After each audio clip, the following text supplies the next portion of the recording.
All right, Dad, here we go. Episode 5. Wow, crazy. Let's hope we can get a few more episodes in. Yeah, let's get through this one. Yes. Hi, welcome if you're listening. This is our podcast called Just Diagnosed. I'm your co host, Katie McCabe, I'm Stephen McCabe. and we talk about my dad's journey with stage 4 liver cancer and being just diagnosed.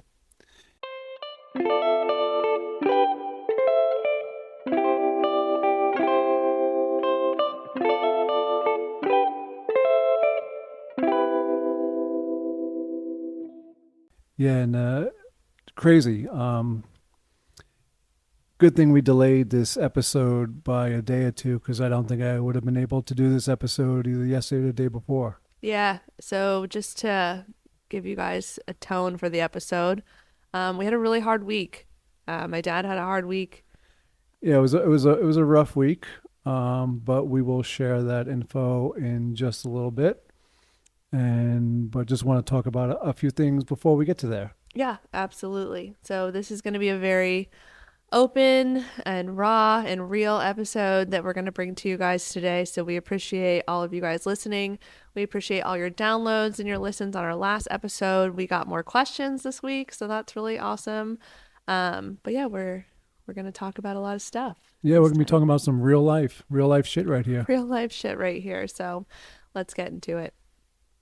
So Dad, Yes. what have the last 3 months looked like for you? Well, the last 3 months were very hopeful. I was so excited. Having treatment for my stage 4 liver cancer, going through immunotherapy, read all kinds of great things about the drug, read all kinds of results, and I was ecstatic. It was a really good time. I wasn't down too much, on myself. But I was very positive and, looking forward to beating this.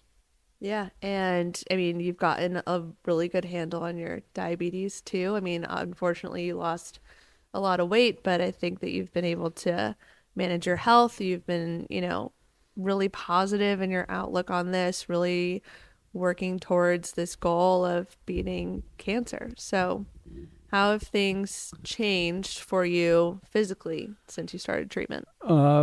Physically, like you just said, lost quite a bit of weight. Doing much better in a way that my diabetes is really good. My numbers are in control. I haven't had my A1C checked in a while, but after going to see my diabetes doctor, she put me on some other meds that would, if my blood sugar got high, I would just take a small shot to just help lower it a little bit. But, overall in good health. The biggest thing I just struggle with right now is shortness of breath. That's good. And so, talk to me about emotionally. What has changed in the last 3 or 4 months? Emotionally, what has changed is emotionally what has changed. Wow, I don't know why that question got me, but it did. I was in great spirits. Even though I couldn't, with all the side effects from the immunotherapy, I would still do things even though they were really hard for me to do. And, moving on, things have changed a little bit.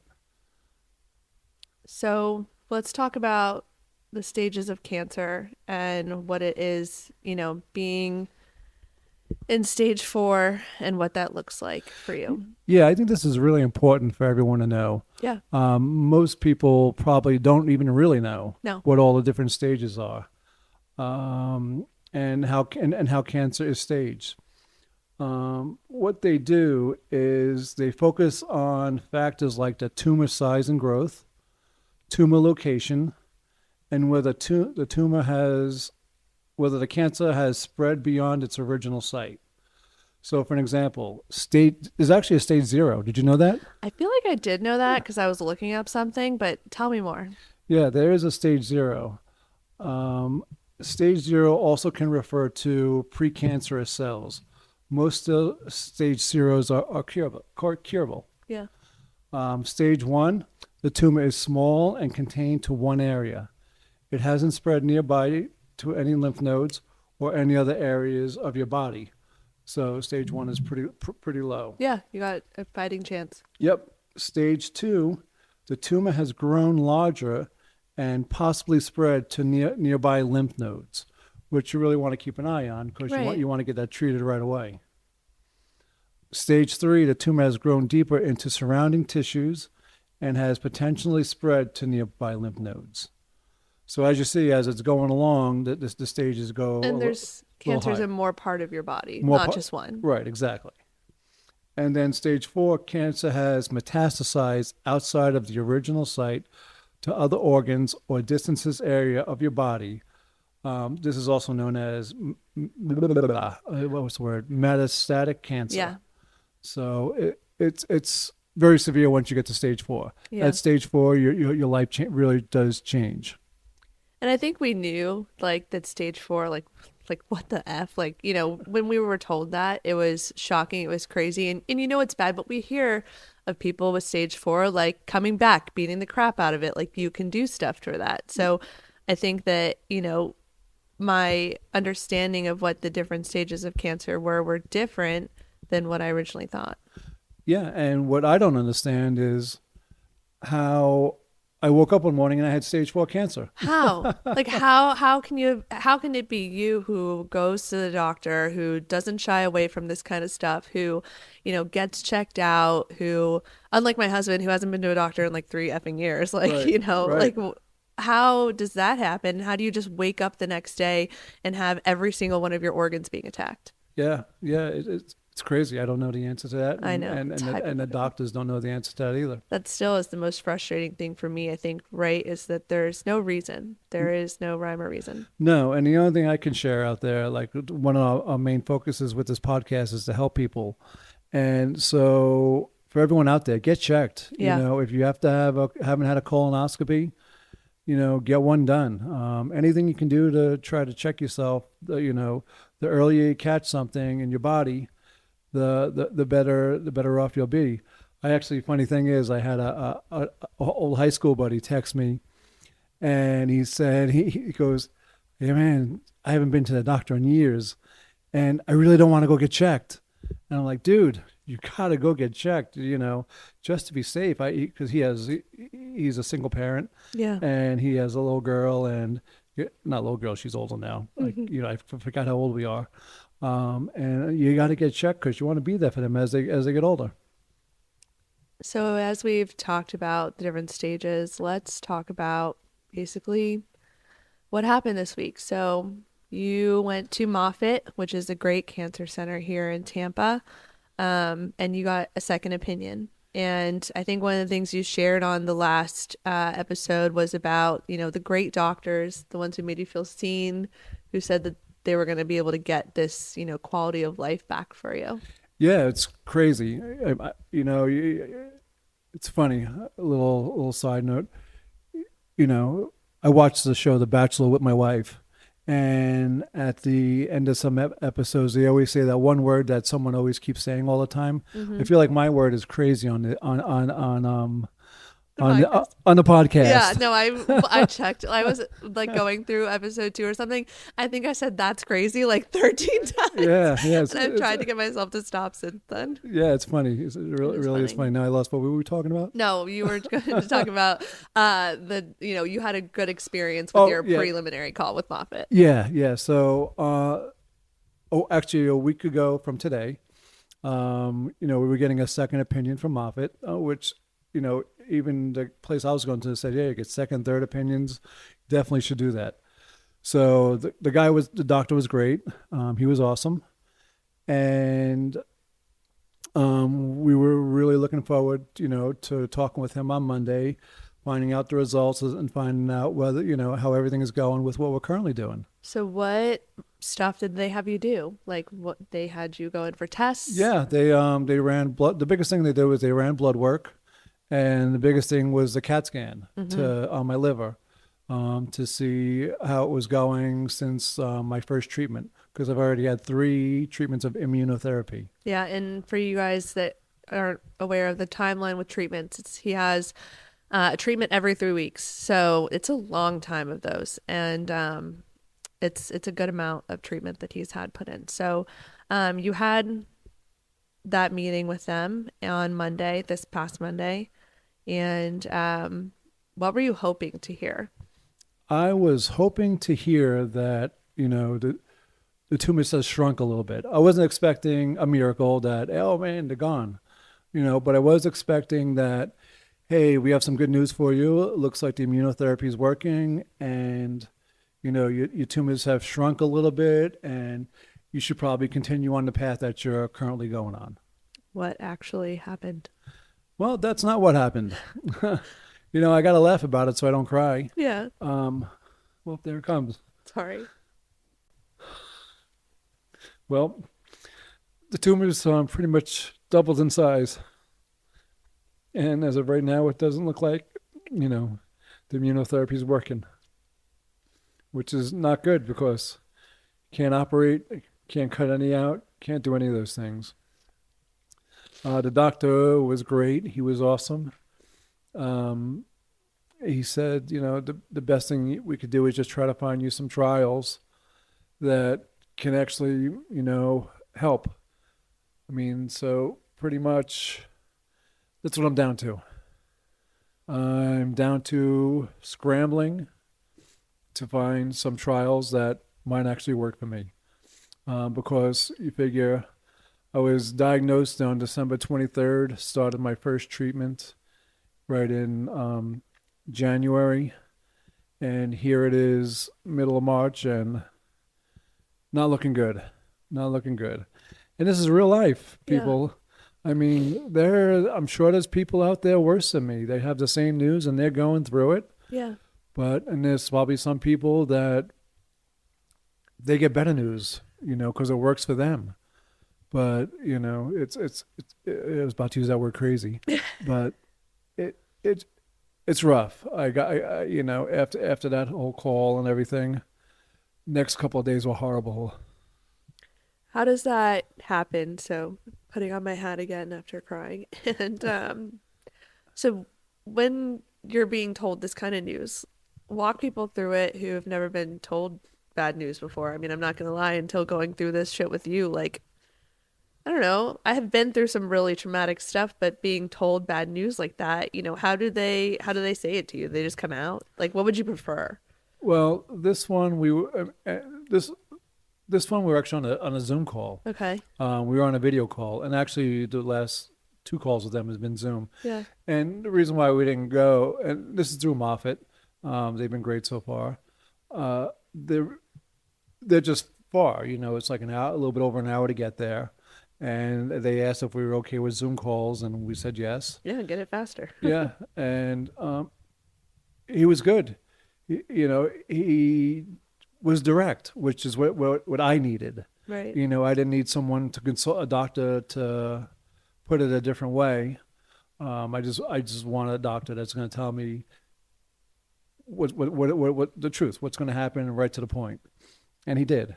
And his solutions was we got to find you a trial that you can get into. And so have they been proactive in like trying to find you one? Yeah, yeah. Actually, the funny part is, well, it's not funny, but they had one there that they were going to look into to see if I might even be eligible for.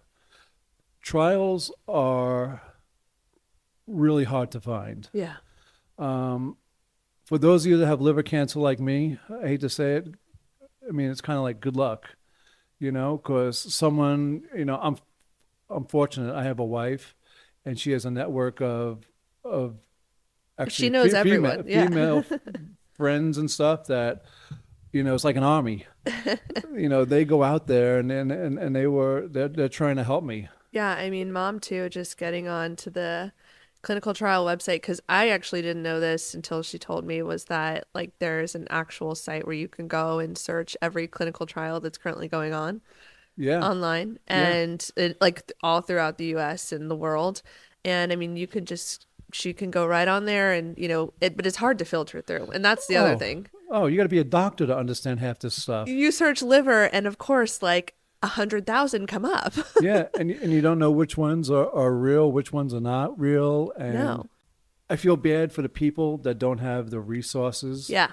to go out there and do it because this is something you kind of got to do on your own. Yeah. And it's not something you can rely on. You know, if I'm going to hospital A for my liver cancer, Mm. that they're going to do everything possible for me. You know, hospital A is going to see what they have available and, you know, do what they do, but they're not going to really go out of their way and say, hey, Mr. McCabe, you should go try this. Look at this one. Look at that one. Look at this one. Look at that one. Yeah. You know, so you have to have an army behind you that's, you know, willing to help you. And it's a, navigating it is tough. It's tough trying to find them. Well, and we can kind of skip around here because I had some stuff about clinical trials, like some notes, but like, so let's talk about clinical trials. So, you did already get rejected from one, right? From Florida Cancer Specialists. Yeah, it's funny. We had an appointment there this week, and to see what they had available for me, and unfortunately, she said, you know, I wasn't a candidate for anything that they had there. So it was kind of like a breakup situation. Literally. You're like, wow, Yeah, okay. yeah. It's not you, it's I'm me. not, and I'm really not putting that in bad light. No, I don't think Not so. at all. I'm not trying to say anything bad or anything like that. Like hospital A, hospital B, they have their own things that they can do and what they can't do. And the own things that they're researching for and get grants for. And Right. it's the world of cancer is the most confusing thing to me. Most confusing. So it's really up to, I don't want to say me because my wife is amazing. She's the one that's doing it all. She is. I mean, she really is. And she's finding all these places along with my sister-in-law Yeah. and the random friends that they have that have been helping find some things that might be eligible for. Well, and just calling the different hospitals, setting up the Zoom calls. I mean, you have to do all of that on your own. Yeah, there's no doctor that does. There's nobody that'll do that for you. No, there's no one that's going to be like, oh, Nobody. yeah, let me call my friend. Like, no, you have to give the name, address, information, like the whole 9 yards. And like, you don't even know anything about, like, are they a good doctor? We have no clue. No, Like, none whatsoever. it's so weird. So, It is weird. talk about time sensitive eligibility and like screening limitations for these trials that you're going after. Yeah. So there, every trial has their own screening process. And what really sucks about the screening process, and again, I don't mean this in a bad way to put down any hospital, cancer place, or anything, but to get approved, you still go, most of them still, you got to have insurance. Yeah. And you have to go through their whole screening process of what they want done. Mm-hmm. And, you know, it's not like, because I've already had all these CAT scans, I've already had all these blood work. I have everything from a couple different places already. Why can't we just have that in one central location? Mm-hmm. And then wouldn't you want to be the doctor that said, this guy's fucked, but look at what I did, Right. or what my hospital did. Yeah. My hospital did this trial on him, and now look at him. I You would. know, he has a better quality of life. He's actually doing great. We would be the greatest marketing for them too. We would. Like we have an entire podcast. Yeah, but it doesn't work that way. I know. No, it doesn't It's work so that way. weird. You know, You have to be in their box, right? Like you Yes. have to you have to check every single box in their column for them to even be able and allowed to take you in and fix you. and it's not even just that. It's actually and again, I could be wrong on a few of these things, Sure. but I'm just trying Your to experience. educate people from what I know. So a lot of places, they have to go by the drug company that's sponsoring the trial. Sure. So that's what it all comes down to. Yeah. So the rules and regulations around what the drug company has decided. Yeah, yeah. So if they turn me down, it's not, hospital A. No, it's not that the doctor doesn't care. It's Right. not. It's not hospital A's fault because they turn me down. It's the drug company has these parameters that they have to follow to make sure I could be eligible for it. Well, and it sucks because of course you don't want outliers, right? Like they want like middle of the road. Like if someone has this random other thing that's going to impact their, their death or something, like Right. you don't want that in your trial, obviously. No. No. So I get why they have them. I just effing hate it. And it's funny, because I know we're going to get to it, but Yeah. in trials, you actually become a number. Yeah. You're just a number. How does that feel? Oh, it's fine. Hey, if it works, I'm all about it. Same. I'm all about it. Yeah. I don't care if I'm a number, a letter, an animal, whatever it's going to be, man. If that trial works on me and it gets to extend my life, I'm all for it. Well, thank you to all of our friends and family who have reached out because they knew about a trial or they have a friend in the medical field or they know someone we had friends and my mom personally literally going in and looking for any Hail Mary we could find. So thank you guys. And it's really a Hail Mary. Yeah, it really is. So tell me about going to Moffitt today and the clinical trial that you had. Today was a great day. I was I was looking forward to today because there's been no hope. Again, trying to get into these trials. But today we went to Moffitt. We were there all day and we had to get a physical, had to get blood work, had to get a CAT scan. Yeah, what's crazy about the vials of blood is the 20, I think it was 26 of them I had to have filled. That's wild. Yeah. The tech that was doing it was like, wow, that's a lot of blood I'm going to be drawing from you. They had to actually use both my arms. I was going to say, I don't think I have enough. Like, I've always tried to give blood. I know I'm anemic. I bruise like so easily. Like, I clearly should be taking iron pills. Like, I would never be able to fill. Yeah. That's crazy. No, it was crazy. And yeah, we got all the blood done. The only thing that we did not get done was the biopsy. They wanted to do another biopsy on my liver.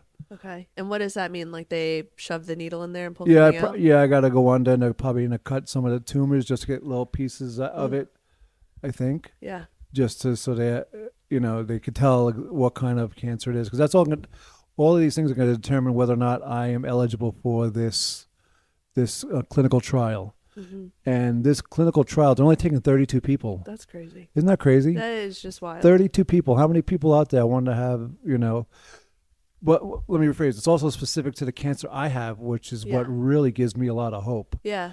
I mean, this is not for lung cancer. It's not for, breast cancer, colonoscopy, pancreatic. It's actually it's specific to what I have. And it's primary liver cancer too, right? It's not like liver cancer that came out of some other primary cancer. Right. Exactly. Yeah. Exactly. Yeah. Exactly. I think that's something interesting to note is that you can find other clinical trials that have to do with liver cancer because it's in so many of them, but they are stemming from like, okay, I had stomach cancer and then I got liver cancer by way of stomach cancer. Right, exactly. You have primary liver cancer, so you have to find the ones that specifically fit, again, the crazy criteria. It's just insane. Insane. So it takes about 30 days before you get approved. Oh, really? Yeah, it's not like something even after the biopsy, they got to review that. And then eventually, if everything goes well, then you'll get approved or not approved. But again, it's only 32 people. Right. They already have 2 people. They're pretty upfront about everything. Wow. They already have 2 people getting ready to start. They haven't started it yet. Okay. But they're getting ready to start it. They already have 2 people lined up. And, we excuse me. We go from there. So that leads into my question then, like, is it rolling? Is there a start date? Like, what if people are on different timelines? Like, what if people are on, different stages of their stage 4? Because obviously there's different areas. Right. Well, like I said in the beginning, I'm going to be a number. Yeah. And it's crazy. When we're at Moffitt today, it's amazing how many people are there receiving treatment for cancer. Yeah. You don't know, It was funny. After I'm sitting outside my CAT scan, and there's this old guy next to me, and I go, "Hey, what are you in for?" You know me; I like to talk to everybody. You do like to talk, yeah. But I also want to know, No, if I come across someone that might have liver cancer, or something else, we have something to talk about. I'll be replaced on the podcast. You just might be. No, I'm just kidding. I know. But yeah, his story was a little funny. Oh, I shouldn't say it's funny because it's cancer. I know we're so dark. And I'm going to tell all you kids. Wear sunscreen. Everybody out. No, not just you kids. Everybody, wear sunscreen. Yeah. If you live in Florida and you go out in the sun and you're going to get screwed. Yeah. He's lived in Florida his whole life. He's in his 70s, Yep. and the top of his head. Ugh, no. Okay, Melanoma is one of the worst. Oh, yeah, I mean, they don't know how far down it went into his head is why I he's feel so there. bad. That's awful. And he's had surgeries all over his body from the melanoma. He goes, growing up here in Florida, I always had my shirt off. Yeah. And now he's paying for it. So No, I mean, I used to go to the tanning bed at 20 because I think every 20-year-old made bad decisions like that, but I haven't stepped in one since. And even then, it wasn't that much. So, yeah, I think we're all kind of learning the effects of sun here. And it's horrible. yeah, but just getting back to, like I said, I'm a number for this Yes. trial. Uh-huh. But with all the people I saw, I mean, it's a lot. Yeah. Who knows how many of them are going there? They have people coming from outside of the upstate. U.S. Outside of the U.S. from Yeah. out to the United States, just coming there for their trials. No, So that's I don't know where I am on that list. exactly. So that's the craziest thing to me is that we have such an amazing hospital right here. Obviously, we're looking at a bunch of different hospitals. I think 4 right now is the ones that we're looking at for you. But I was in my liver cancer support group of primary liver cancer, and a woman was talking about this, amazing doctor, and that he did the surgery, and we'll see how this goes. And her tumor was, 16 centimeters. And I'm like, who the F doctor did this? And it was someone at Moffitt. Right. And it's just, they had come from out of state to come to Moffitt to get this done. Now, hers wasn't on like the central artery line, which I later learned because everyone's freaking cancer is completely different. Yep. But it's good to hear about, these big hospitals that have this funding that like really draw people in from out of state. Oh yeah, and I'm pretty excited about this one because it's for the cancer I have, and this is going to sound really weird. We had to sign so many consent forms. Yeah. That hey, Right. this is a trial. There's no guarantee. Side effects are not guaranteed. These are what we might know, but who knows what might happen to you and all these other different things. But to give everybody an example, but they did tell me how this drug is actually going to work. So the way the drug works is they mutated the herpes virus. Yeah. And they're going to inject that virus into my tumors. If you're approved. If I'm approved. Again, this is all if I'm approved.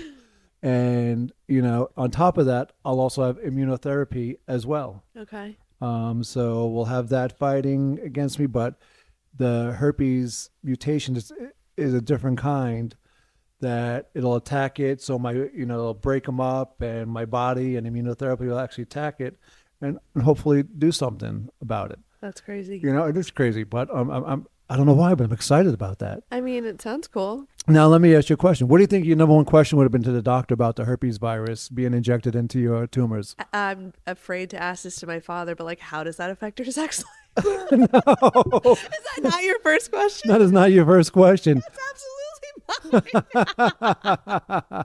No, my first question was, hey, if you're going to inject this herpes, am I going to get herpes from you? Oh, I kind of assumed that was a given that you were like going to have herpes. That was the only thing I was thinking of. I was like, wow, I thought that was a given. I'm like, No. okay, how are you ever going to have sex again? Although I'm not thinking about that with you, but like, I think that's the first thing. But I also recognize that the herpes virus is like cold sores and, there's a bunch of different kinds. Yeah. But they said, it doesn't. Okay. But again, it's not guaranteed not to. Right. But, you signed the you consent signed the form. consent form that, all of a sudden you have herpes, Ooh, yeah. But if you're alive, that's all that matters. that's all that matters. That's how I feel. Give me anything else. That's all that matters. And, I have it stuck in my brain and I'm so positive of, man, that herpes thing is going to go in there. Yeah. It's going to attack it. Yeah. It's going to break it up. While I'm on this immunotherapy drugs that they have. I actually think it might be A and B again. Oh, really? Well, there's multiple. There's different kinds. Yeah. And it's going to go in there and it's going to help do it. So I'm stoked. I'm excited. I'm glad. And again, this is just one. We have 3 more that we're going to, check out. One of my biggest concerns, just so everybody knows, was, what happens if I start this therapy, then I find another one that I like even better? I know. Am I screwed? Yeah. But, it takes 28 days before you'll get approved, no matter true. it's them or somebody else. So, like I said, I have MD Anderson. Yeah. And You you'll know, hear back from them pretty quickly because you yeah, have to go there, be there for 3 days, and yep, then you literally know by the third day. yep, Which I feel like that's how Moffat was too. Like you yeah, were there less than a week ago, yep, you got the answers pretty quick. yep, pretty Um, quickly, and so hopefully, if somebody has something different, we'll see how it goes. in regards to the trials, is there any world in which like there's a placebo? Do they do that? No, Okay. that actually that's a great question for everyone to know out there. Yeah. I asked that today. I said, "Hey, do I get the actual drug, or will I be one of those people that get the placebo?" Right. And they're like, "Nope, you get the drug." Okay. Yeah, it's a good question, Cool. but I think there are some out there That have that. trials because they want to compare A, B, and C. Right. Both A and B got the drug and C did not. There are trials like that. Well, do you remember mom signing me up at 14 for that acne trial? No, Do you not remember this? no. I ended up making like $500 because mom had found, or maybe I found, I don't remember who found it, but she went with me and you either got the acne, it's just like a cream you put on your Right, face. And I had bad acne at 14 and you put it on your face and you either got the placebo or the real one. So right, I've always known clinical trials to right, be you either get the real drug or the fake one, which is right. why I ask. Yeah. Yeah, yeah. And I think when like this one, it's only 32 people. I don't think They're not going to give fake ones they're out not there. going to get fake ones so that No. they really want. Oh, the other thing I forgot to share, Yeah. phase 2. Okay. So it's already past phase 1. Oh, cool. So they've already seen it, They've some already success well, yeah, they've already or altered some things. yeah, they altered some things after phase 1. But you know, phase 2 is we're going on phase 2. That's cool. Yep, yep. We'll go back over here. So, what was your first feeling when he said that the tumors have doubled in size? Uh, I did everything I could hold back from crying right then and there. Yeah. And mom was with me. Um, yeah, I did everything I could. Heart sunk. I was like, oh shit. Yeah. I was like, and then you're afraid to ask certain questions. Right.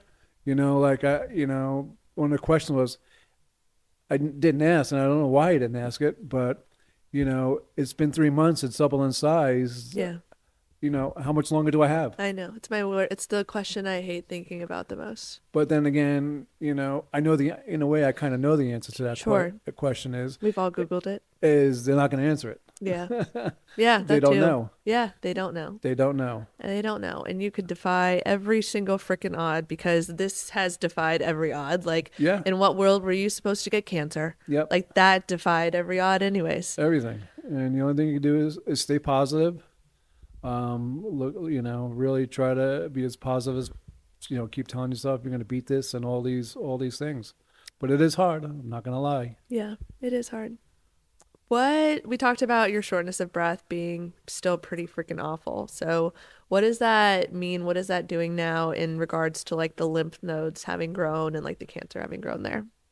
Well, so just so everybody knows, we just stopped immunotherapy. Yeah. Oh, yeah. We should update that. Update that. You Yeah. stopped. Stop that immunotherapy.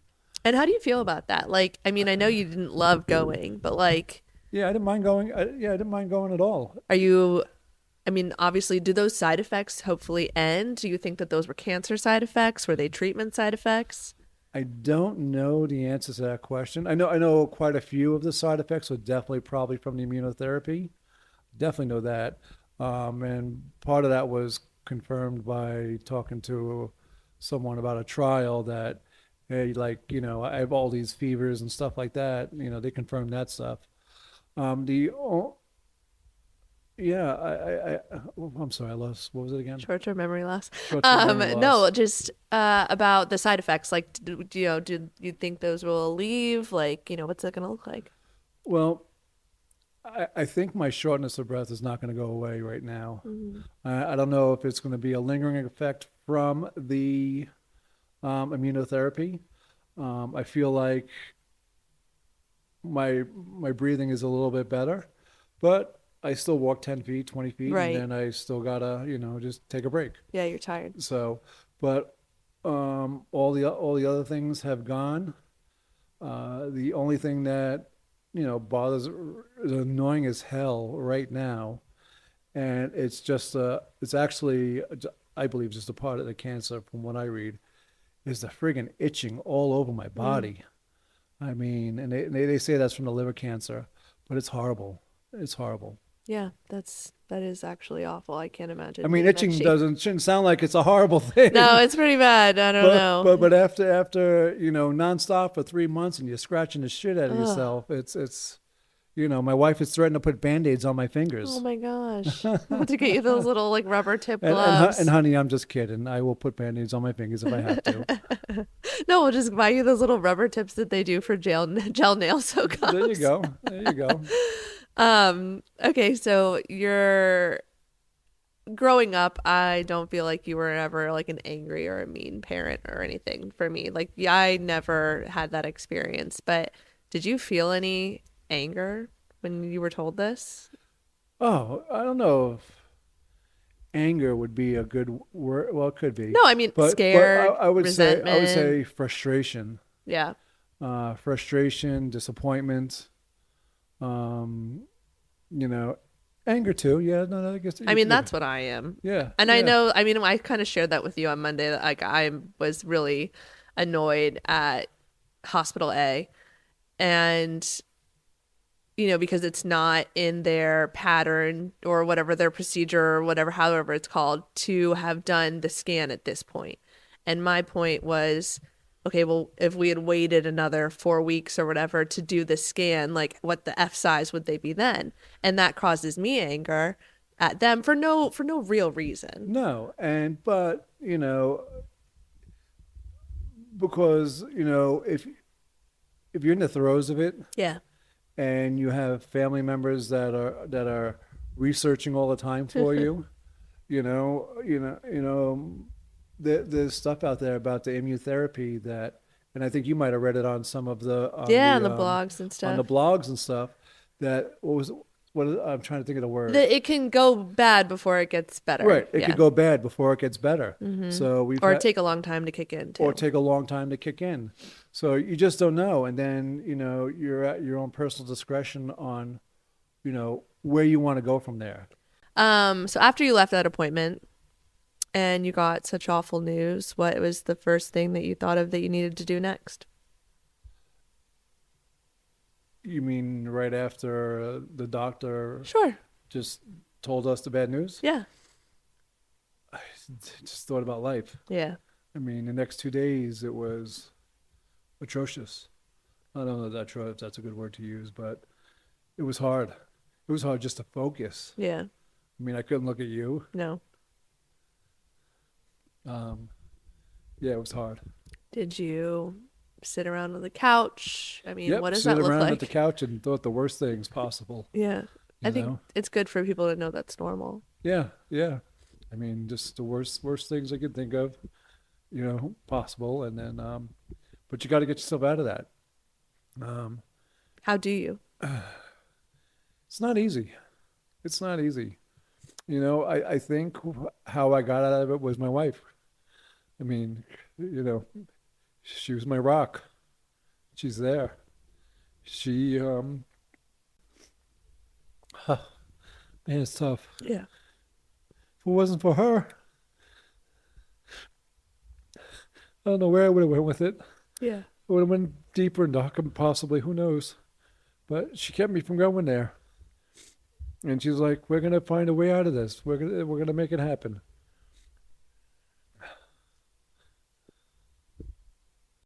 Okay, so as we go from a really emotional discussion to a more emotional discussion, um, obviously, like these are things I want to know, Uh We're huh. doing this podcast because I want this to always be out there in the universe for whoever to listen to. So, what are the things that you're the most afraid of missing? Ooh, I know. you already know the answer to that one. I know. Oh, just watching the grandkids grow up. Yeah.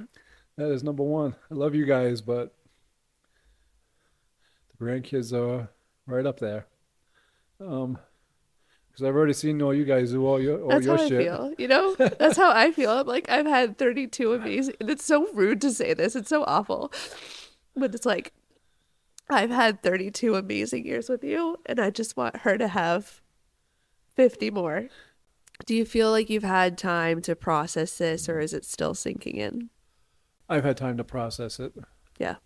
Um, Again, it's still pretty raw. I mean, it's only what, 4 days ago that I got the news. Yeah. So, but no, processing it and having hope. Yeah. Again, with the army of people behind me, there are, a few viable things. There's a hospital in New York that we're applying for a trial on. Um, and also, too, we're going to MD Anderson Yep. next month. Still going. Still going, see what they have to say because, they're number one, in the country for liver cancer. And then I forgot, there's another one. I forgot where that one's from. And then there's Moffitt. Moffitt Yeah. has some good news for me as well.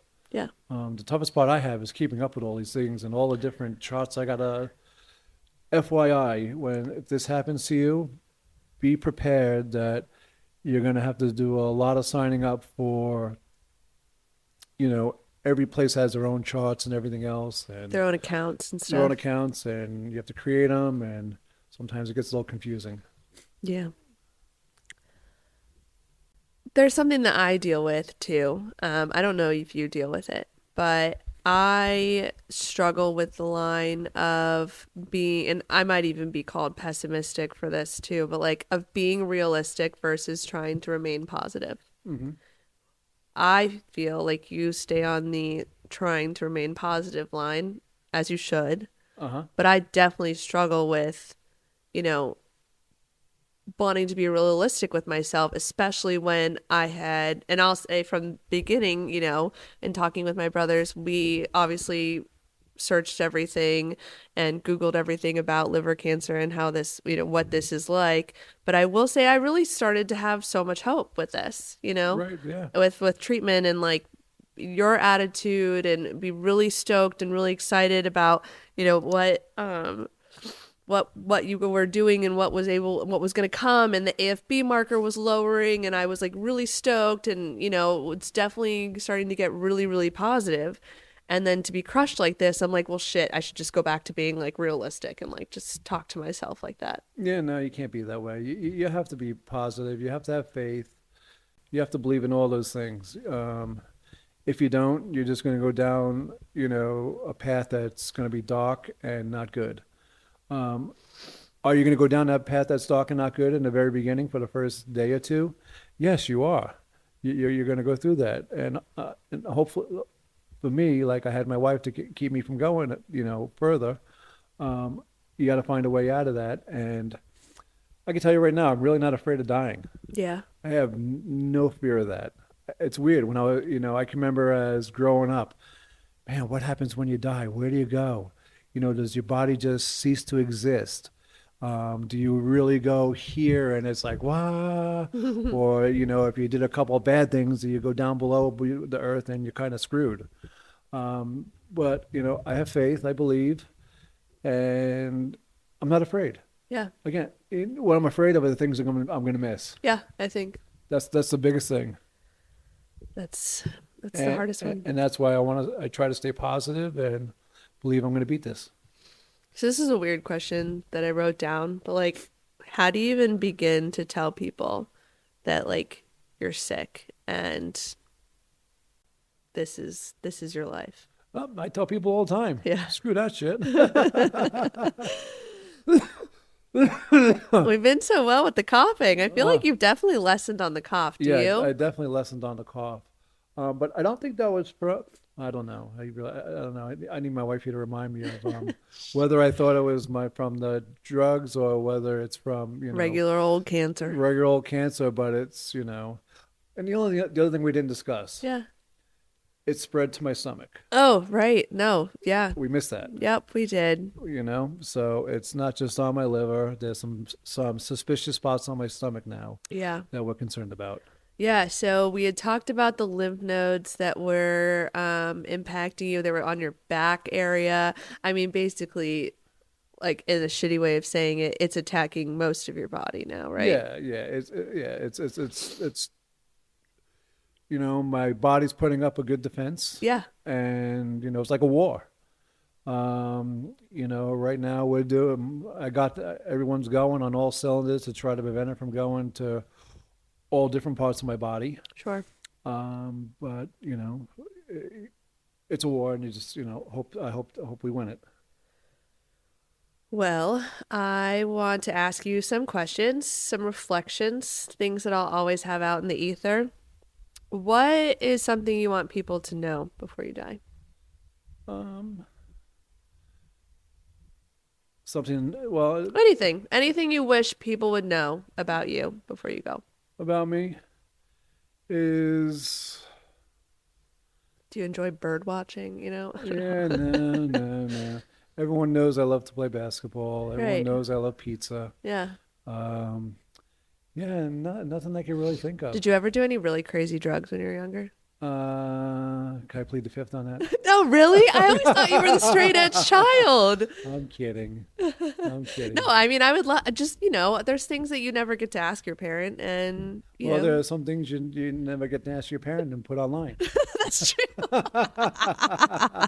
I will say, in my mind, and I think in most people's minds of you, you were the good guy. So, Well, let's just say if you would have grew up in my family back in the day, I think all you guys would be like, wow, that's so funny. wow. That is funny. But I grew up in I had a great childhood. I mean, I Well, love how you guys are now. one thing, that's the one thing Yeah. like people knows, I was born and raised in Elmont, New York. Yeah. Had a great childhood. It was awesome. From playing wiffle ball, ringalivio, to, all the friends in the neighborhood, to all the different things. Playing park softball. It was great. Yeah. I really, truly, truly, I know everybody can't say that, but I had a great childhood. I think you also made our childhoods really great, probably because you had a great one. And I'm grateful for that, right? I mean, Yeah, I look back and I'm so fond, and I hope I'm doing the same thing for my kids. yeah. What advice would you give to someone who just got diagnosed, knowing what you know at this stage? Stay positive. You really, truly got to stay positive, and believe that you're going to beat this. Don't let the cancer beat you. You beat the cancer. What are you proudest of in this life? All my kids. Yep, you guys are awesome. I mean, you're all different. You all have your good and bad, but no matter what, I'm proud of all of you. What would you like to be remembered for? What would I do? I don't know. Um, I don't know. I like to give back. I like to do things for people. Um, I have no problem doing anything for anybody. That's good. Do you feel at peace about the life you've lived? Yes, but I feel like I have more to do. Do you have any resentment towards anything? The doctors, the system? Not at all. Not at all. You know, Getting back to one of the comments you made earlier, I mean, this is the real world. I'm not going to be the one that changes things. Yeah. And, it's no resentment, but there are some things that just suck when you have to follow policies and procedures and for certain things. So we're going to transfer on, only a couple segments left, but I want to tell you thank you for doing this podcast with me. I know it's been a really vulnerable episode, and you really lay it all out on the table for everyone. Mhm. And I just wanted to tell you thank you. Oh, no, I appreciate you. I mean, I think you and I are doing a good thing trying to let people know what it's really like to have someone that's sitting right next to you that's going through stage 4 and the ups and the downs, because it's not going to be easy. Life isn't easy. Life is not easy. Um, One of the reasons that I, gave you this gift of a podcast mic and I wanted you to start talking into it is because I obviously want the grandkids to hear this and listen back one day. So if you could tell them anything right now, and let's say that they're listening back to this, they have flying cars and futuristic stuff, and they're listening to this in their inner ear chip. Like, what would you tell them? What would I tell them? Yeah, Hug your mom and dad every day. yeah, That's what I tell them. that's good stuff. That's good advice. Yeah. Yeah, and enjoy life to the fullest, because you never know when it's going to be your day. Good. So one thing we also didn't talk about was like, okay, you just got this devastating news that the cancer has doubled. This sucks. Like your tumors have grown in size. They're not shrinking. How the hell do you tell people that are closest to you? Because you have to tell us. Oh yeah, I have to tell you. Um, Mom's the one that I guess usually tells you guys. Yeah, she's the best and amazing. And And it's also tricky too. Yeah, it's tricky. You never want to tell your kids bad news, and because you don't know how they're going to take it. right. And we just gotta just phrase it the right way and not give up hope. Well, and stick together too, right? Like know that we can talk to each other about everything and Yeah. know that we can be open with you. I feel like I'm very open with you about my feelings about this shit. So. Oh yeah. It sucks. And I try. No matter what family you have, when you have kids, they feel things different emotionally, Yeah. and they all go through their own things. So you got to look at them and try to help them if they need the help. Yeah, well, that's the world of parenting, right? And it's Yep. things that I'm learning from you guys in the way that you handle things that you then teach down to us. I mean, Mom and I were talking about something this past week, and we were talking about the way that I handle something and the way that she handles something, and we were like, oh, I get that from you. Like, Right, yeah. we're so similar to each other. Yeah. And I was like, oh, well, I know where, Kelly and Kirsten are going to get that from me. And Yep. it's just a long line of people reacting the same way. Yeah. No, so true. So Yeah. true. I think you guys have also, I appreciate that you've always been open and honest with us about this, because I recognize that there is a part of you that probably wants to shield the way that you feel about this. Oh yeah. I could tell you right now, for me growing up, with my parents, I would say more my dad. I really didn't know all the things he was going through. He had a massive heart attack, stroke is pretty much what he passed away from. But he was like one of the first recipients in New York to get a certain plastic valve put into his heart. Mm-hmm. He was one of the very few people that, when that first started going on, it's going years ago. But, we just didn't really speak about it. Yeah. And no one really spoke about any of those things to their kids. I don't know why. That's weird. Yep.